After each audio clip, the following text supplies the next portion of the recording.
RFM Midi. Mesdames, Messieurs, bonjour, merci de votre fidélité. Bienvenue RFM Midi, le grand journal. Barthélémy Ngom. À la une, les langues qui continuent de se délier sur une éventuelle participation d'Ousmane Sonko à la prochaine élection présidentielle. Si le tribunal hors classe de Dakar ordonne sa réintégration sur les listes électorales, alors Sonko pourra collecter des parrainages, mais dans le respect des délais fixés par le code électoral. Avis d'experts sur la question dans ce journal. Élection de représentativité des centrales syndicales, scrutin le 12 décembre prochain. À Fatick, les bureaux de vote passent de 2 à 6. Le préfet et le collectif des centrales se sont mis d'accord là-dessus. À Thiès, par contre, la CNTS-FC dit avoir relevé plusieurs manquements. Programme paix et sécurité initié par EJICOM. L'école de journalisme se penche sur les discours de haine dans les médias et leurs conséquences dans la société.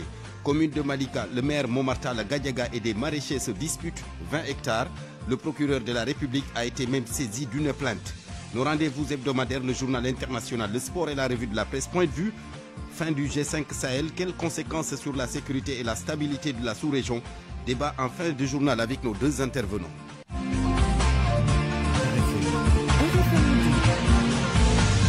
Barthélémy Ngom. Aliou Ba est à la technique, bienvenue à tous. C'est un expert électoral qui le dit. Le leader du parti PASTEF dissous aura bel et bien la possibilité de collecter des parrainages si toutefois la justice ordonne sa réintégration dans les listes électorales. Cependant, le maire de Ziguinchor doit donc tenir compte des délais fixés par le code électoral. Mamoudou Seck au téléphone avec Eladji Ndiogou-Diène. La période de collecte du parrainage a démarré le 27 septembre pour 2 mois. Donc, techniquement, jusqu'au 26 novembre, on a la possibilité de recueillir, de collecter des parrainages sur le terrain. C'est juste qu'on a séquencé à partir du 11 jusqu'au 26 la phase justement de réception des dossiers de candidature, ce qui veut dire qu'un candidat peut, même entre le 11 et le 26, aller collecter et revenir constituer son dossier de candidature et déposer. Maintenant, selon l'ordre de passage, c'est à partir de ce moment-là qu'on va faire le contrôle. Mais jusqu'au 26, vous pouvez venir déposer votre dossier de candidature avec la clé et tout, et de collecte pour justement permettre à la commission de contrôle, logée au niveau du Conseil constitutionnel, de pouvoir justement faire le contrôle. Donc, s'il arrivait aujourd'hui qu'une décision en faveur de Sonko vienne à tomber, alors il peut se mettre au pas de charge, aller collecter ses parrains et constituer son dossier à déposer du 11 au 26. Une dérogation, en tout cas dans le code électoral, il n'y a pas de dérogation. Vous savez, le processus électoral quand même, c'est des séquences, c'est des étapes qui se succèdent et c'est des étapes qu'on suit rigoureusement pour éviter que ça n'empiète sur une autre. Donc, à ma connaissance, il n'y a pas de dérogation et d'ailleurs, je n'ai jamais pas vu au niveau des autres séquences précédentes des possibilités de dérogation. C'est des séquences qu'on suit strictement et qu'on doit respecter. Mamoudou Seck, expert électoral. Le tribunal de grande instance hors classe de Dakar se penche sur la réintégration ou non d'Ousmane Sonko sur les listes électorales. Audience le 12 décembre prochain. La présidentielle de 2024, le candidat du PUR a investi la zone centre. Il était à Kaolack où il a rencontré les populations pour recueillir leurs préoccupations dans le dessein de renforcer ses axes de développement. Aliou Mamadou Dia estime que le secteur agricole doit être redynamisé, surtout dans le bassin arachidier. Il s'est confié à Fatoumbo. C'est ça notre ambition pour le pays. Remettre le pays sur la bonne voie, refaire l'éducation, refaire la santé, mais surtout faire un accent ou avoir un accent sur tout ce qui est développement économique et social, mais surtout un pilier important, c'est l'agriculture. On ne peut pas développer notre pays si notre agriculture est dans ces conditions lamentables. Il faut qu'on ose reprendre, mettre en place des programmes, des projets d'envergure pour redynamiser notre agriculture. Et pour le faire, nous devons maîtriser l'eau. Que ce soit l'ITEA, ces centres de recherche dans le domaine agricole, ont besoin d'être soutenus et accompagnés. Donc, il faut transformer nos matières premières à tous les niveaux, que ce soit les matières premières qu'on a dans le domaine agricole ou bien dans les mines, etc. Il faut qu'on arrive à les transformer. C'est ça qui va créer des emplois, c'est ça qui va redynamiser notre économie et c'est ça qui va même revitaliser l'économie locale. C'est ça qui va autonomiser les femmes. C'est ça qui va créer de l'emploi pour les jeunes. Alors, le rendez-vous de 2024, nous serons encore là. Et les choses changeront. Nous apporterons la rupture qu'on doit apporter. Nous allons mettre en place un nouveau régime, au nouveau président de la République qui a des mains propres. Aliou Mamadou Dia, le candidat du PUR qui veut faire de l'agriculture donc une priorité, la campagne de commercialisation de l'arachide. Justement, le mouvement Bawol Debout qui avait lancé la campagne Golodou Bey Baboun Doundé pour contrecarrer la campagne de commercialisation de l'arachide. Eh bien, les initiateurs se réjouissent. Leur campagne est bien suivie puisque bon nombre de paysans ont décidé de retenir leurs graines au motif qu'ils ne veulent pas vendre au prix plancher de 250 francs CFA. Modou Diouf, le président du mouvement Bawol Debout avec Babacar Diouf. Nous nous félicitons de l'ampleur de notre campagne dénommée Golodou Bey Baboun Doundé. À travers tous les points de collecte que nous avons visités, comme c'est le cas à Nioro, à Touba, à Louga, nous avons constaté que les paysans ne sont pas au rendez-vous, contrairement à pareille période de l'année dernière. Ce qui témoigne donc de l'impact réel de notre appel à la rétention des graines sur le déroulement de la campagne arachidière. Nous les exhortons donc davantage à maintenir le cap jusqu'à ce que le gouvernement ouvre les frontières aux plus offrants, parce qu'il s'agit d'une question de survie et il est temps que le monde rural connaisse des jours meilleurs de par l'agriculture. Voilà, donc c'était Modou Diouf, le leader plutôt du mouvement Bawol Debout. Il est midi, bientôt 7 minutes. RFM, la radio de toute l'actualité. Depuis cette tension à Malika entre le maire Momar Talla Gadiaga et des maraîchers, ces derniers accusent l'édile de la commune de vouloir faire main basse sur 20 hectares. Une plainte a été même déposée sur la table du procureur de la République, Aminata Ba.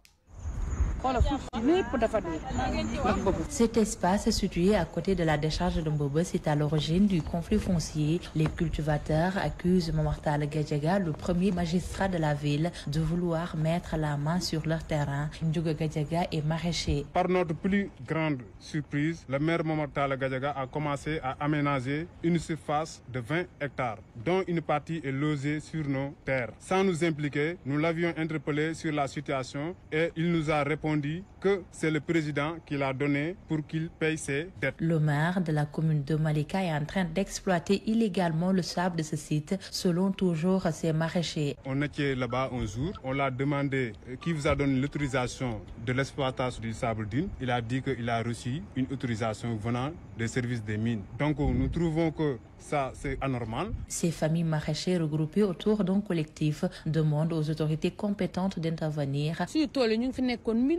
En fait, nos grands-pères cultivaient ici dans ces champs depuis les années 1800 et on continue aujourd'hui. Nous invitons le président Macky Sall et son premier ministre à résoudre ce problème. À Malika, il y a trop de conflits fonciers et tout ça, c'est à cause du maire.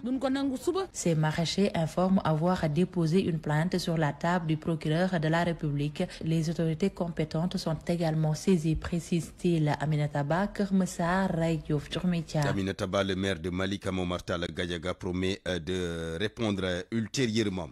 La mine de phosphate du département de Bambey, elle est à cheval entre les communes de Gawan, Lambaye et Baba Garage. Les élus locaux de ces trois communes ont été d'ailleurs formés sur le fonds minier, une initiative du Forum civil bien accueillie par les bénéficiaires. Babacar Diouf. Cette formation a permis aux différents élus des trois communes concernées de mieux connaître les fonds miniers et leur mode de collecte. Modou Sarniaï, maire de Baba Garage. On ne connaissait pas une mine parce que la mine s'est installée ici depuis 2017. Donc on n'a pas eu la chance d'avoir des connaissances approfondies dans ce domaine. Aujourd'hui, si on nous offre une formation en ce sens, on s'en félicite. On sera suffisamment outillé peut-être pour faire face ou bien pour échanger ou bien pour peser sur la balance. Le collectif des impactés de la mine apprécie cette formation. Massayer Ndiaye, son président. Magnifier vraiment la formation qui a été faite aujourd'hui, qui a été facilitée par le Forum civil. Ça nous a permis aussi de comprendre beaucoup de choses en termes de ressources minières, en termes de transparence dans la gestion des ressources. Le coordinateur des structures du Forum civil, Mamlatir Fall, salue la dynamique unitaire des trois communes. C'est normal qu'aujourd'hui que nous organisions un atelier de renforcement des capacités pour que le maire et ses élus puissent en même temps être à même niveau pour discuter avec les tenants de la mine. Au moins ces communes traduisent dans les actes l'intercommunalité. Et plus les communes se regroupent, plus elles sont fortes pour défendre leurs intérêts. À l'issue, une commission intercommunale a été mise en place pour le suivi de tous les engagements des acteurs impliqués dans la gestion des fonds miniers. Bombay, RFM Babacar Diouf. Babacar Diouf, midi 10, l'État du Sénégal doit plus de 140 milliards de francs CFA aux sociétés de distribution du pétrole. Le président de l'Association sénégalaise des pétroliers invite le gouvernement à trouver une solution dans les meilleurs délais. La situation actuelle pourrait menacer l'approvisionnement en carburant. Ahmed Guissé au téléphone avec Anna Rocha. On essaie de trouver des formules alternatives parce qu'à défaut de pouvoir avoir un remboursement, c'est peut-être un soulagement fiscal. Parce que ce qui se passe aujourd'hui, on est dans une situation vraiment, les sociétés sont très étranglées actuellement du point de vue trésorerie parce que la dette de l'État, les arriérés de remboursement prennent des proportions assez importantes. Parce que quand dans un secteur, c'est 140 milliards qui est en jeu, nécessairement ça impacte l'activité du secteur. Et qu'aujourd'hui, ça devient de plus en plus important, c'est un stock qui se cumule et qui se cumulera de mois en mois. Donc je pense que si bien qu'aujourd'hui on a demandé d'être soulagé, parce qu'à côté de cela, on est aussi astreint à d'autres devoirs de redevables vis-à-vis de l'administration fiscale et vis-à-vis de l'administration douanière, que nous devons respecter tous les mois. Et aujourd'hui, faute de pouvoir payer, il y a des mécanismes, des dispositions qui sont mis en place, comme l'attestation de paiement qui a été mis en place dans le nouveau Code général des impôts qui a été promulgué le 31 décembre. Ce qui fait que si le 15, les gens ne paient pas les taxes dues, ils ne peuvent même plus assurer la livraison à leurs clients. Donc quand on a ces contraintes face à ces contraintes et que de l'autre côté en face, parallèlement, il y a des montants importants qui sont en jeu dus par l'État, on se dit, mais écoute, là nous sommes étranglés financièrement, et le bon sens comprendrait aisément que ces sociétés sont asphyxiées et qu'aujourd'hui ils essaient d'inviter l'État à nous soulager. Et puis signaler que la direction des hydrocarbures a réagi. Des discussions sont prévues entre le ministère du pétrole et des énergies et le ministère des Finances pour trouver une solution. La direction précise que l'approvisionnement du pays continue à être assuré normalement avec des livraisons déjà planifiées pour les semaines à venir. RFM, fréquente modulation 94.0, la radio en puissance. RFM midi. Les élections de représentativité des centrales syndicales, scrutin le 12 décembre prochain. La CNTS-FC dit avoir noté plusieurs manquements à Thiès. Chahanta Diop. Le secrétaire général adjoint du syndicat national des travailleurs du pétrole et du gaz affilié à la synthèse force du changement, François-André Diouf, est monté au créneau pour dénoncer le manque de communication de l'administration sur ces élections. Le manque de visibilité de l'administration sur ces élections. On aurait pu faire mieux pour vulgariser au moins les élections et que les travailleurs comprennent, et même pas les travailleurs simplement, que la population même sente qu'il y a des élections de représentativité des centrales syndicales dans ce pays. Selon François-André Diouf, le pays a besoin de centrales syndicales fortes, capables de prendre en charge les préoccupations des travailleurs. Parce que le syndicalisme est important dans ce pays. Aujourd'hui, nous sommes vraiment dans un pays où le politique est privilégié par rapport à tout, alors que les syndicats font vivre la nation, font vivre l'économie et se battent pour l'intérêt et de l'économie sénégalaise et des travailleurs sénégalais. Cette rencontre a permis au secrétaire général adjoint du syndicat national des travailleurs du pétrole de parler de l'avenir du secteur du pétrole, un avenir désormais porteur de production, de productivité et de richesse. RFM Thiès, Cheikh Anta Diop. À Fatick, les centres de vote pour ces élections de représentativité des centrales syndicales passent de 2 à 6. Les électeurs pourront voter dans les différents arrondissements. Le préfet et le collectif des centrales se sont mis d'accord là-dessus. Les centrales avaient fustigé la concentration des bureaux de vote dans la seule commune de Fatick.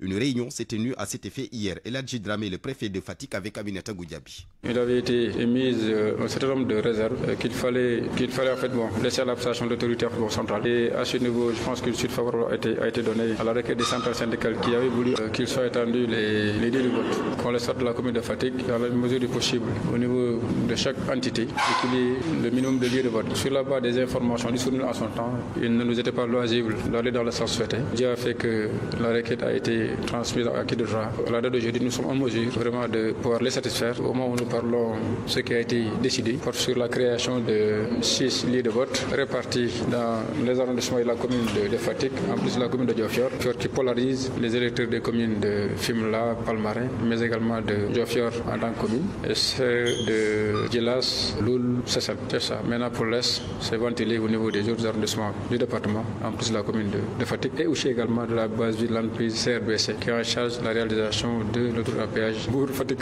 Eladji Dramé, le préfet de Fatick, je vous l'annonçais en titre, ce programme paix et sécurité initié par EJICOM, l'école de journalisme qui se penche sur les discours de haine dans les médias et leurs conséquences dans la société. Seydou Nourouba. Le discours de haine. D'abord, de quoi s'agit-il? Dr Momar Thiam, expert consultant en communication, directeur de l'école des hautes études en information et communication. Ce sont des propos ou des expressions dirigées contre une personne ou un groupe de personnes selon son appartenance ethnique, religieuse, confrérique ou même politique. Dans le passé, les discours de haine ont provoqué l'instabilité et l'insécurité de bien des nations. Le Rwanda ne dira pas le contraire. Barkaba, journaliste consultant. Les discours lancés à travers la radio des Mille Collines par les extrémistes qui s'en prenaient à la minorité Tutsi. Et nous connaissons de nos jours d'autres nations presque dans un désordre total à cause de ce type de discours. Momar Thiam. En Inde, où vous avez et les hindous et les musulmans qui se renvoient la balle avec des discours de haine, prônent quelquefois même l'extermination de certaines populations. On le voit au Pakistan. Et plus récemment, l'actualité nous a montré dans ce qui se passe entre le Hamas et Israël. Selon Barkaba, il faut tirer les leçons de l'histoire. Presque n'importe qui peut dire n'importe quoi. Et quand on connaît l'effet amplificateur des réseaux sociaux non régulés, les discours de haine peuvent proliférer et menacer la stabilité d'un pays ou le modèle de vivre ensemble ou la cohésion sociale. La responsabilité des médias, Hassan Sambe, journaliste. Les médias peuvent être complices par passivité pour n'avoir rien fait pour arrêter ça. Ils peuvent également être complices activement s'ils s'inscrivent dans une dynamique de propagande et de plaidoyer en faveur de ce genre de discours. Non, également, il faudrait aussi bannir la complicité passive, c'est-à-dire éviter d'agir. Les journalistes ou le patron de presse évitent d'agir ou de réagir par rapport à ces genres de propos ou d'actions. Ça aussi, ce serait condamnable. Ibrahim Bahoum, journaliste et membre du CNRA, le Conseil national de régulation de l'audiovisuel, il estime qu'il faut, si cela s'impose, éviter de laisser prospérer tout discours incendiaire. La première chose à faire, c'est de refuser que votre antenne, que votre journal serve de moyen de diffusion de ce truc-là. C'est une question de responsabilité. Les discours de haine dans les médias, faut-il les réguler ou les stopper au niveau des médias dits classiques? Y a-t-il possibilité, si l'on sait que les réseaux sociaux véhiculent des informations d'une manière exponentielle? Autant de questions qui demeurent complexes. Seydou Nourouba, redorer le blason des droits humains au Sénégal avec un renforcement institutionnel du Comité sénégalais des droits humains, une aubaine pour les défenseurs des droits de l'homme. Des moyens importants vont être mis à leur disposition pour relever les défis qui se pointent à l'horizon.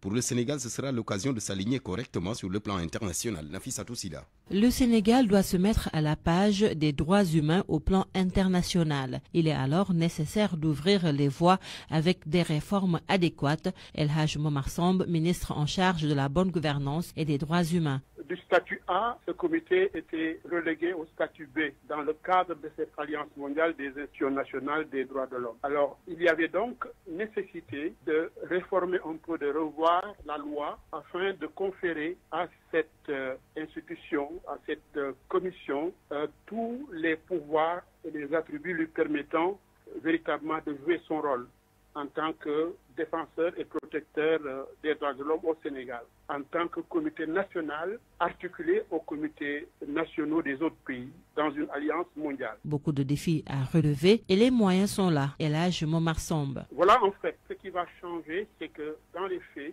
des moyens suffisants seront alloués au comité et qui va avoir une plus grande autonomie budgétaire, donc une indépendance même dans la nomination de ses membres.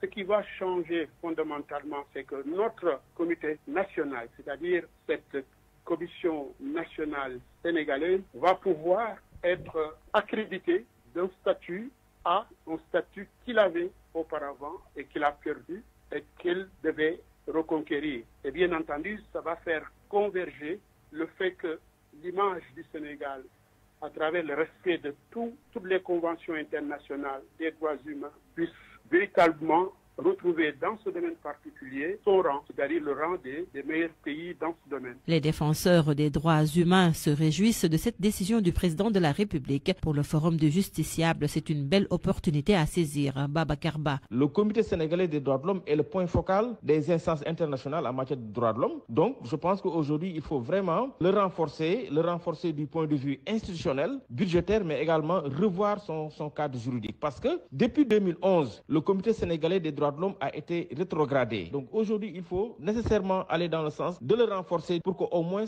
le comité puisse retrouver le statut A, en tout cas qu'il avait. Un nouveau cadre juridique qui va certainement appuyer toutes les activités qui concernent la promotion des droits de l'homme, surtout sur le plan international. La prise en charge des victimes des violences basées sur le genre, c'est dans le cadre des 16 jours d'activisme qui prennent fin le 10 décembre prochain.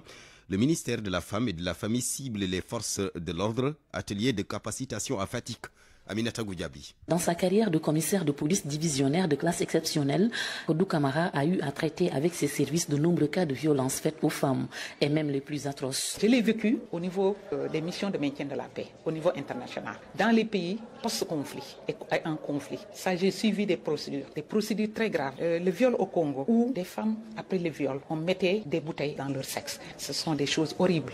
Après avoir violé, on tue. Forte de cette expérience, Kodou Kamara, aujourd'hui à la retraite, est consultante en genre et violence basée sur le genre, paix et sécurité. Elle est en mesure de former les jeunes éléments des forces de l'ordre qui ont un rôle indispensable dans les enquêtes préliminaires en cas de violence. Les manquements ne peut pas ne pas y avoir, puisque lorsque l'enquêteur est pour la première fois en contact avec une victime ou avec un auteur de violence basée sur le genre, c'est certain qu'il y aura des défis à affronter. Ce volet sécuritaire, la police est la première porte d'entrée, parce que c'est la police qui accueille cette victime.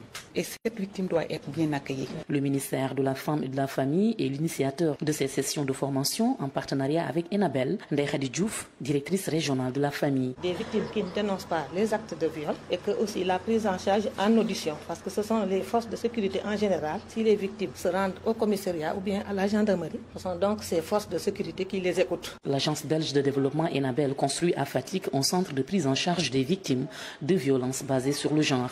Aminatou Goudiaby, Fatick RFM. Direction la Casamance, où la plupart des pêcheurs victimes d'accidents ou de malaises en mer perdent la vie faute d'assistance nécessaire de la part de leurs collègues peu outillés sur les gestes de premier secours. Le calvaire des pêcheurs en mer, c'est aussi le risque lié à la proximité avec les gros navires du fait d'une ignorance de la réglementation sur la navigation maritime. Pour lever toutes ces contraintes, la direction de surveillance des pêches a décidé de former les membres de la brigade de surveillance du comité local de pêche artisanale de Elenkin sur les gestes de premier secours et sur la réglementation de la navigation maritime. Lamine Ba. Les pêcheurs reconnaissent avoir perdu plusieurs des leurs lors des interventions de secours pour n'avoir pas fait usage des pratiques de sauvetage appropriées en la matière. Moussato, coordinateur du comité local de pêche artisanale de Elenkin. Mais je vous assure que ce que nous faisions est totalement opposé à ce qu'on devrait faire. Certains se mettent à presser le ventre, d'autres ont des hémorragies internes, mais on leur donne par exemple de l'eau à boire. La dernière victime date d'il y a quelques semaines. C'est maintenant un problème pris en charge par la direction de surveillance des pêches qui les a outillés sur les gestes des premiers secours. Nous savons maintenant comment faire face à la situation, par exemple des blessés, des gens victimes de crises épileptiques, de fractures, entre autres. On nous a également montré comment éviter la trajectoire des bateaux. Avant, cela nous causait des accidents. Les initiateurs de la formation ont ciblé mieux que les gestes de premier secours. Mamadou Lamine Diop est le chef de la division sécurité des pêcheurs artisans. Ils sauront comment intervenir en cas d'incendie, comment utiliser les extincteurs, mais ils seront initiés aussi pour bien maîtriser la réglementation pour qu'en cas d'infraction, qu'ils puissent informer l'autorité compétente. Il s'agit dans la stratégie d'aider chaque membre de la brigade à jouer son rôle pour plus d'efficacité dans les interventions. Abdoulaye Djidjou, chef du service régional de pêche de Ziguinchor. Si chacun ne s'attelle pas à ses missions, il peut y avoir un problème. Et avant d'aller en mer, il y a quand même des précautions à prendre. Un suivi sera opéré sur le terrain pour élargir les acquis. Lamine Ba, Ziguinchor, Radio Futur Média. RFM. L'actualité internationale. Bienvenue Georges Déthié Diop. Merci Barthélémy Ngom. Au Burkina Faso, d'abord, le français n'est plus la langue officielle. La langue française est reléguée au statut de langue de travail. Le gouvernement a adopté hier un projet de loi révisant la Constitution qui place désormais les langues nationales au cœur du dispositif linguistique officiel. Abdallah Hidour. Le français n'est plus la langue officielle au Burkina Faso. Le français est relégué au rang de langue de travail. Les langues nationales deviennent les langues officielles du Burkina Faso. Désormais, les langues nationales sont le moré dont parle 50% de la population, le djoula ou le bambara, le peul, etc. Le projet de loi qui doit être voté à l'Assemblée nationale prévoit de supprimer la haute cour de justice. Cette cour jugeait les hautes personnalités politiques ou le médiateur du Faso. Ces rôles seront transmis à la chambre criminelle de la cour d'appel de Ouagadougou. Même le médiateur du Faso et le conseil économique et social seront supprimés et remplacé par le Conseil national des communautés. Cette nouvelle institution va regrouper des chefs religieux, coutumiers et les communautés. Ils vont désormais avoir leur avis sur les grandes décisions relatives à la vie de la nation. La puissance de l'Agence nationale du renseignement va être renforcée car elle est sanctuarisée dans la Constitution. D'autres réformes sont prévues dans ce projet de loi. Il s'agit de l'élargissement du pouvoir constitutionnel, l'arrivée de personnes non magistrats dans la composition du Conseil supérieur de la magistrature. Et puis en Guinée-Bissau, Georges, le président Oumarou Sissoko Embalo qui accuse l'opposition d'être derrière les incidents de la semaine dernière à Bissau. Des troubles qu'il a qualifiés de tentative de coup d'État. Oumarou Sissoko Embalo au micro de nos confrères de France 24. Il y a plus de menaces, toutes les choses sont en main. Il y a 75 personnes emprisonnées en ce moment. Et aujourd'hui, le chef d'état-major a fait une exposition des armes appréhendées. C'était une tentative de coup d'État. L'opposition est derrière ça. Comme c'est le Parlement qui est impliqué, j'ai pris la décision de dissoudre le Parlement. Nous, en ce moment, nous sommes dans l'état de siège. Il y a toujours des gens en cavale avec des armes. Il faut d'abord sécuriser et donner tout le monde l'assurance. Il y a la population qui est en panique. Moi, en tout cas, comme vous le savez, je suis président depuis 3 ans. Ce n'est pas un débat que le président qui ne veut pas les élections. Non, moi je suis un démocrate. Une fois, prochaine semaine, déjà, on va avoir un nouveau gouvernement. Et là, tout de suite, le gouvernement qui sera en place, ils vont me proposer de nouvelles dates des élections législatives anticipées. Et comme ça, je pourrai signer un décret pour fixer les dates. En Grande-Bretagne, le ministre de l'Immigration a rendu le tablier. Robert Jenrick a démissionné à cause d'un désaccord avec la politique d'envoi des migrants au Rwanda. Rokhaya Samb. Robert Jenrick, partisan d'une ligne dure pour lutter contre l'arrivée illégale de migrants par la Manche, a présenté sa démission après la publication du projet de loi qui doit permettre de les envoyer au Rwanda. Je ne peux pas rester à mon poste alors que je suis en profond désaccord avec l'orientation de la politique du gouvernement en matière d'immigration, a écrit cet allié de longue date de Rishi Sunak, estimant que son projet ne va pas assez loin. Le Premier ministre lui a répondu dans une lettre que son départ était décevant, craignant par ailleurs qu'il soit basé sur une incompréhension fondamentale de la situation. Cette démission intervient au moment où les conservateurs les plus à droite du parti appellent à s'affranchir des conventions internationales pour mener le projet à son terme, au risque d'entraîner un retrait de Kigali. Plus tôt, l'ancienne ministre britannique de l'Intérieur, Suella Braverman, a prévenu Rishi Sunak que leur parti risquait l'oubli électoral dans quelques mois lors des législatives s'il introduisait une longue législation avouée à l'échec. Le projet de loi d'urgence présenté ce jeudi au Parlement doit permettre sans ambiguïté la possibilité pour les tribunaux de contester le fait que le Rwanda est un pays sûr après le revers infligé par la Cour suprême britannique le mois dernier. Aux États-Unis, une fusillade sur un campus de Las Vegas a fait 4 morts, dont un suspect abattu par la police. La police qui a refusé, lors d'un point de presse, d'identifier l'agresseur, allant jusqu'à éviter toute mention du sexe du suspect. Elle n'a pas non plus donné d'informations sur les autres victimes ni sur leur lien avec l'université. La guerre au Proche-Orient, les combats se poursuivent dans la bande de Gaza. L'armée israélienne dit avoir pris la grande ville de Khan Younes, où elle traque Yahya Sinwar, un responsable du Hamas qu'elle considère comme le cerveau de l'attaque sanglante du 7 octobre dernier. Merci beaucoup Georges Détidio. Parole aux auditeurs. L'actualité, qu'en pensez-vous? Moi, je pense que vous devez. Réagissez dans nos éditions d'information sur l'actualité. Bonjour. Du lundi au vendredi, vous avez la parole sur RFM. Fin du G5 Sahel, quelles conséquences sur la stabilité et la sécurité de la sous-région? Débat avec nos deux intervenants tout à l'heure. Nous serons avec Barkaba, journaliste spécialiste des questions internationales. Nous serons également avec Chahna Keita, commissaire de police à la retraite et expert en sécurité. RFM Sport. Bienvenue, cher Tidiane Diagne. Merci à vous, Barthélémy. Coupe du monde de handball féminin, le Sénégal se lance à nouveau pour notre exploit. Oui, l'objectif est désormais de se qualifier pour les quarts de finale et ça passe d'abord par la Hongrie que les coéquipières de Dungu Kamara vont croiser tout à l'heure à partir de 17h heure de Dakar. Pendant ce tour principal, les Lions vont également croiser le fer avec le Cameroun et Monténégro pour se frayer le chemin. Seydou Diouf, président de la Fédération sénégalaise de handball, en est le principal instigateur du renouveau de la discipline chez nous. On l'écoute, nous l'avons joint ce matin. Le secret de cette qualification au tour principal, qui était l'objectif assigné, il n'y a pas de secret particulier, c'est juste le fruit du travail d'un staff que nous avons renouvelé, avec une équipe que nous avons pu renouveler de manière progressive. Aujourd'hui, c'est un travail qui a été fait depuis longtemps, dont les premiers fruits commencent à tomber. C'est vrai que sous l'ère Fred Boujon, il faut retenir que nous avons été jusqu'en finale de la CAN. Nous avons été au championnat du monde en 2019 avec un groupe bien déterminé. Ce groupe est venu se renforcer. Certains sont sortis parce qu'ayant décroché du monde du handball. Une jeunesse est arrivée avec du sang neuf. Voilà, c'est le fruit d'un travail continu en ayant confiance aux coachs successifs, en ayant confiance aux athlètes, en étant allé chercher pour convaincre également les Sénégalaises, quel que soit l'endroit où elles se trouvent dans le monde. Moi, j'ai toujours eu cette conviction-là qu'il fallait les chercher pour venir abonder l'équipe nationale. C'est le cas aujourd'hui et nous continuerons dans la même dynamique. Après, c'est aussi le fruit d'un travail au niveau du bureau fédéral. Je pense quand même que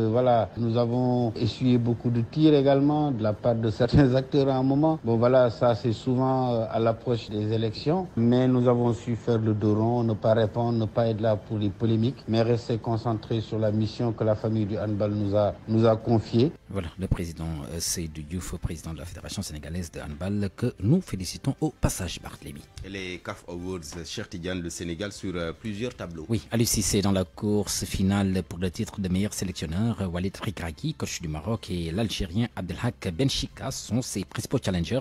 Le Sénégal, champion d'Afrique, désigné aussi pour le titre de meilleure sélection d'Afrique de l'année. Le Maroc et la Gambie aussi désignés. Deux Sénégalais sont aussi retenus pour le titre de meilleur jeune joueur. Lamine Camara et Amara Youf et Salsouli du Maroc est aussi un des prétendants. Pour le Ballon d'Or, Mohamed Salah, Achraf Hakimi et Victor Osimhen sont en concurrence. Un titre détenu par le Sénégalais Sadio Mané. Le résultat final sera connu le 11 décembre prochain au Marrakech. C'est au Maroc. Et puis nous parlons des performances au niveau de la zone A de l'UFOA. Depuis quelques années, les pays membres de cette structure jouent les grands rôles sur le continent, en garçons et en filles. Les équipes en tout cas se sont bien illustrées. Forcément, un travail a été fait. Notre compatriote Mapate Gaï dirige l'instance depuis quelques mois et veut consolider cet acquis. Sodeka. Directeur exécutif de l'UFOA A depuis 3 mois, Mapate Gaï se retrouve bien dans sa nouvelle fonction. Depuis 2021, je gère l'intérim de la direction de la zone depuis le départ de Gerson Melo, qui occupe actuellement les fonctions de chef du département du football scolaire au niveau de la CAF. Et après le processus de recrutement de la CAF pour ce poste, j'ai été confirmé directeur exécutif et je dois installer les bureaux de la zone conformément au statut de la zone à Banjul. L'ancien directeur technique financier de la Fédération sénégalaise de football se réjouit de voir 2 des équipes de sa zone se qualifier à la prochaine CAN féminine. C'est 2 grandes équipes qui vont représenter notre zone et nous espérons avoir de bonnes performances avec ces 2 équipes et pourquoi pas les retrouver en finale, avoir une finale 100% IFOA Sénégal contre Mali. Le directeur exécutif de l'UFOA estime aussi que ces performances réalisées montrent le dévouement des différentes fédérations. Nous les accompagnons, nous les orientons, nous continuons à vouloir maintenir ce cap et rester sur le toit de l'Afrique. Pour ce qui concerne la prochaine CAN Côte d'Ivoire 2023, nous avons 7 équipes sur 9 qui sont qualifiées et nous espérons trouver plus d'équipes au niveau du dernier carré et pourquoi pas avoir 100% d'équipes pour les demi-finales et jouer la finale. Ancien responsable du programme FIFA Forward, Mapate Gueye rêve de voir le trophée de la CAN Côte d'Ivoire rester dans sa zone. Le football en Europe. Oui, suite fin ce soir de la 15e journée de la Première Ligue au programme 2 matchs à 19h30 heure de la gare. Everton contre Newcastle. 20h15, c'est Tottenham de Pape Matar Sarr qui va retrouver la compétition, donc qui jouera contre l'équipe de West Ham United. Arsenal domine les débats avec 2 points d'avance sur Liverpool, sont 2 points et 6 sur le champion en titre. Il s'agit de Manchester City. Et puis nous parlons de Paul Pogba, le français, l'international français qui évolue sous les couleurs de la Juventus de Turin. Juste là, contrôlé positif à la testostérone et suspendu provisoirement depuis le 11 septembre. L'international français risque une autre suspension. Selon la presse italienne, le parquet national antidopage a requis 4 ans de suspension, soit le maximum dans ce type d'infraction. Merci beaucoup, cher Tidiane Diagne. La presse de ce jeudi, lecture, commentaire, Georges Déthié-Diop. L'immigration irrégulière par voie maritime. La situation est plus dramatique qu'on ne le pense. Plusieurs morts selon le président de la Fédération des associations africaines aux îles Canaries. Mam Chermbaï confie dans Vox Populi que les morgues des îles Canaries sont pleines et la société civile espagnole refuse les fosses communes. Selon lui, la situation est alarmante. L'Afrique perd sa jeunesse. On voit les arrivées, mais on ne voit pas les morts dans l'entretien accordé aux confrères. Mam Chermbaï souligne que plusieurs migrants sénégalais sont dans les prisons espagnoles souvent des mois sans que leur famille ne sache où ils sont. Il ajoute qu'on organise souvent des journées au cours desquelles les consulats se déplacent aux îles Canaries pour confectionner des passeports pour les émigrés. Malheureusement, celui du Sénégal ne vient jamais lors de ces rencontres. Le président de la Fédération des associations africaines aux îles Canaries, à lire aux pages 4 et 5 de Vox Populi. Dans Source A, il est question d'une enquête sur la mortalité infantile et juvénile au Sénégal. Le journal fait état d'un rapport accablant. 6% des enfants de 12 à 23 mois n'ont jamais reçu de vaccin. 3 enfants sur 100 décèdent avant leur premier anniversaire. Autrement dit, sur 1000 naissances vivantes, 40 n'atteignent pas leur 5e anniversaire. Selon mon confrère, une grande proportion de décès maternels et néonataux survient au cours des premières 24 heures après l'accouchement. Globalement, le risque de mortalité infanto-juvénile, c'est-à-dire le risque de décès avant 5 ans, est estimé à 40%. L'affaire Mbaye Niang contre Ousmane Sonko, la mise en état terminée à la Cour suprême. Une révélation de Les Échos pour qui la balle est désormais dans le camp du parquet. Les Échos qui s'intéressent aussi à la candidature à l'élection présidentielle du 25 février 2024. Karim Wade en roue libre, Diomaye entre les mains des 7 sages. Les Échos rapportent des propos prêtés à Biram Sen, directeur de la formation et de la communication de la DGE, la Direction générale des élections. L'amende de 138 milliards de Karim Wade ne constitue pas un frein à sa candidature. Sous un autre registre, il explique que le code électoral n'a pas traité la candidature d'un membre d'un parti dissous. Ce sera au Conseil constitutionnel de trancher. Un candidat déclaré à la présidentielle à cœur ouvert dans l'Observateur, Thierno Alassane Sall. Dans l'entretien accordé au journal, le leader de RV, République des Valeurs, se prononce sur bien des sujets. Quelques passages à la page de titre de l'Observateur. L'argent pourrit la politique et corrompt les valeurs. Une grande partie de l'argent du Covid sera recyclé durant les élections. Le balai de 4-4 et 8-8 à la veille d'élections au Sénégal, sans qu'on sache d'où ça vient, est une menace pour notre démocratie. Selon Thierno Alassane Sall, le système de clés et des vérifications des parrainages est une farce. Le financement des partis politiques quand Diouf, Wade et Macky parrainent le statu quo. C'est le titre qui barre la une du journal Sud Quotidien. Mon confrère souligne qu'alors qu'elle est citée en exemple un peu partout, la démocratie sénégalaise reste fragilisée par l'absence de transparence dans le mode de financement de ces partis politiques. Les différents régimes qui se sont succédés à la tête du pouvoir, du socialiste Abdou Diouf à Macky Sall, en passant par le libéral maître Abdoulaye Wade, ont préféré maintenir le statu quo sur cette question pour ne pas renforcer financièrement leur opposition. Le rapport 2023 de Civicus Monitor sur les libertés civiques. Tribune et l'Info s'en font l'écho. Selon Tribune, le Sénégal est classé parmi les pays qui ont reculé. Pour l'Info, le Sénégal chute dangereusement. Le rapport pointe du doigt une forte dégradation des libertés de réunion, d'association et d'expression. Selon Sud Quotidien, la plateforme de recherche et d'évaluation des libertés civiques révèle que dans notre pays, le respect des droits humains fléchit de façon spectaculaire sous le poids de la répression préélectorale. Un coup d'œil dans Enquête. Il est question de la dette de l'État aux sociétés de distribution pétrolière. Grogne chez les pétroliers. Le journal rapporte que les sociétés de distribution pétrolière réclament 140 milliards de francs CFA à l'État. Ahmed Guissé alerte dans le journal et invite l'État à veiller à la pérennité des entreprises du secteur. Il invite l'État à trouver une formule de compensation des arriérés via le PSE, le plan Sénégal émergent. À la une du quotidien national Le Soleil, inauguration du nouveau sanctuaire marial de Popenguine. Après-demain, la consécration. Hier, en réunion du Conseil des ministres, le chef de l'État a donné des directives pour un bon déroulement de l'événement en présence de l'envoyé du pape François, le secrétaire d'État du Vatican, le cardinal Pietro Parolin. À vos kiosques et bonne lecture. Parole aux auditeurs. L'actualité, qu'en pensez-vous?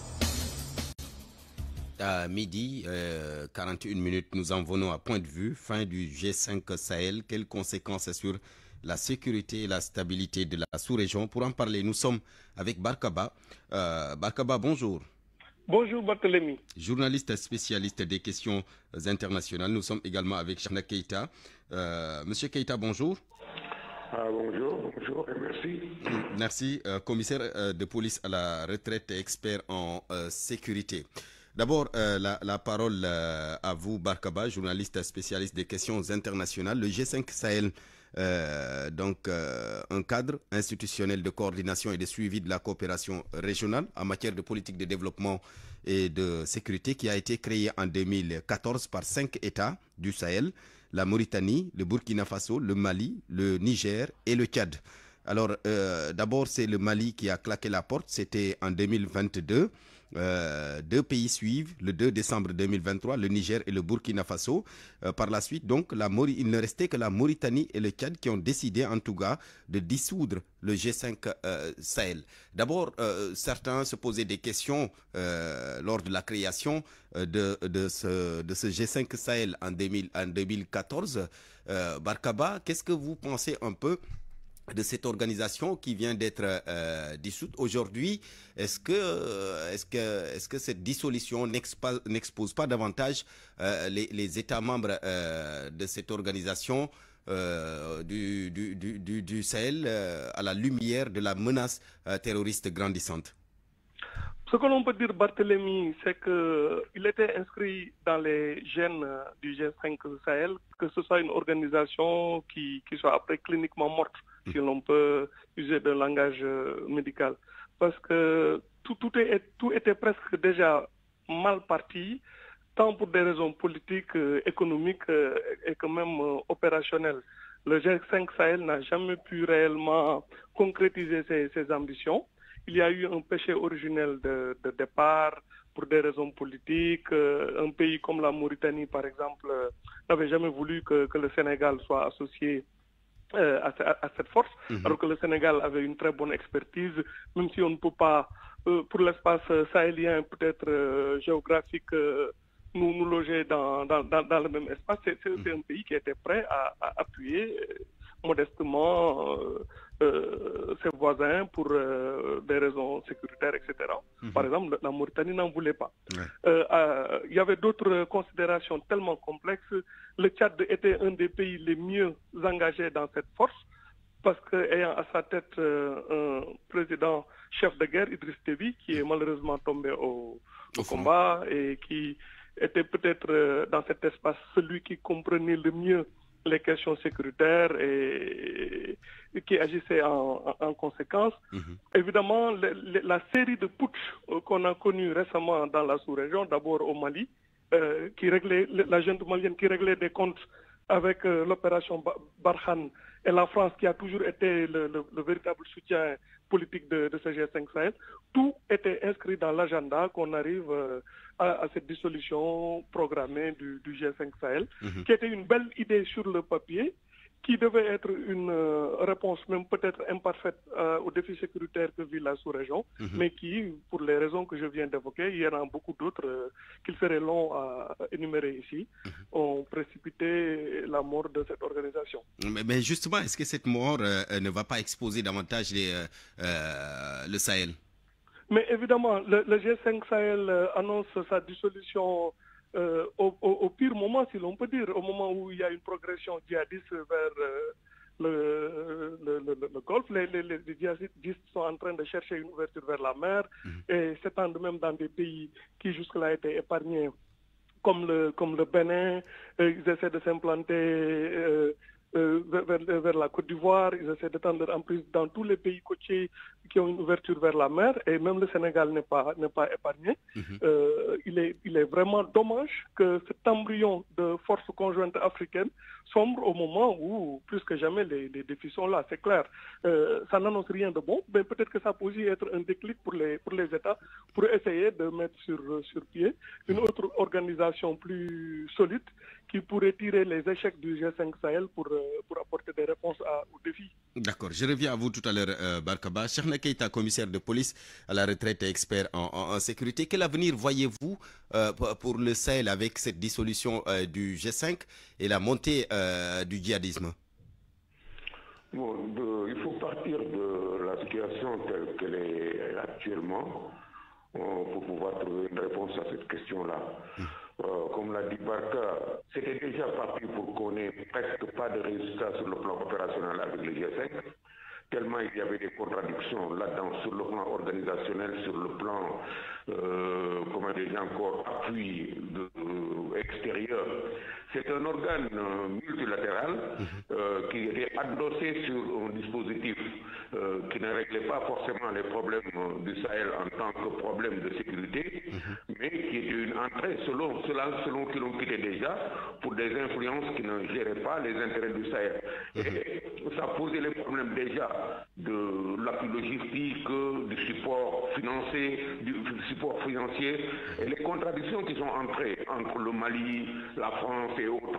Et les influences extérieures ailleurs faisaient que ça ne pouvait pas tourner comme cela se devait. Vous vous êtes rendu compte de ce que malgré la présence du G5 Sahel depuis 2014, véritablement, c'est plutôt des débats sur la table que des résultats opérationnels qu'on a eus.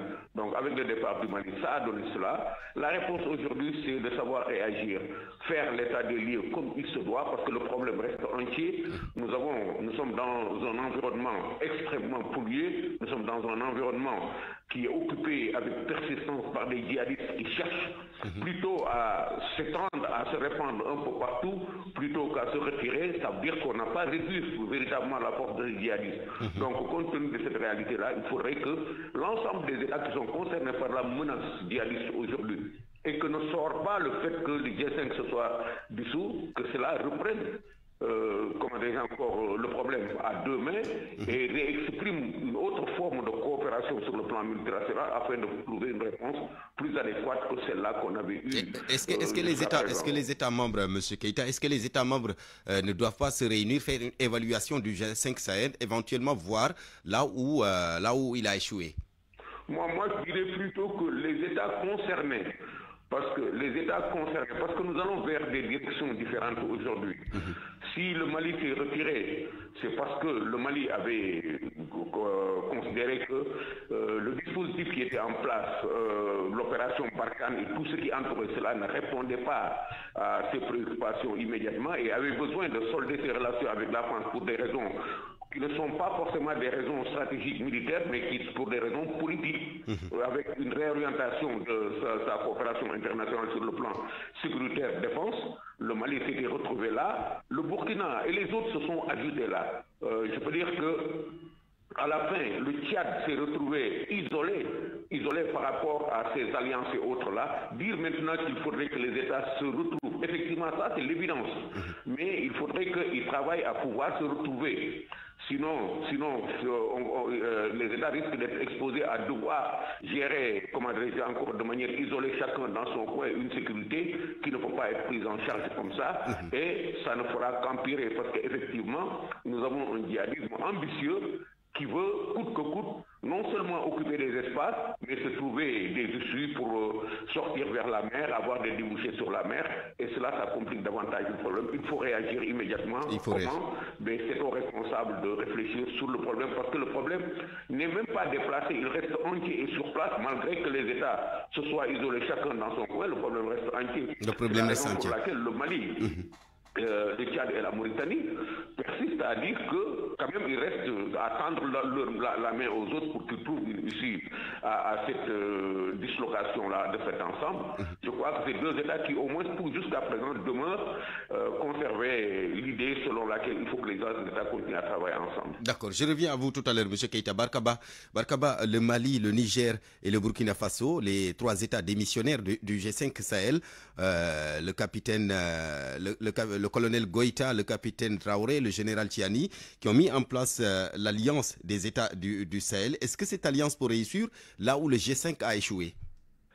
Bon, cela m'étonnerait vu que cette alliance qui a été mise en place par d'abord, c'est des régimes qui, sur le plan de la légitimité politique, on pourrait trouver à redire sur leur capacité à soit changer les règles institutionnelles. Il est même question d'une fédération entre certains États.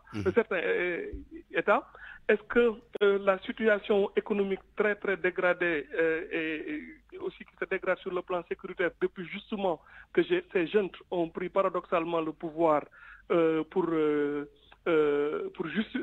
ont justifié leur prise du pouvoir par une dégradation de la situation sécuritaire. Or, ce que l'on note objectivement, c'est qu'il n'y a jamais eu autant d'attaques depuis que ces jeunes-là sont au pouvoir. On ne peut pas, sur ce plan-là, réellement dire que les militaires ont fait mieux que les régimes qu'ils ont renversés. Pour certains pays, on pourrait même parler d'une aggravation de cette situation.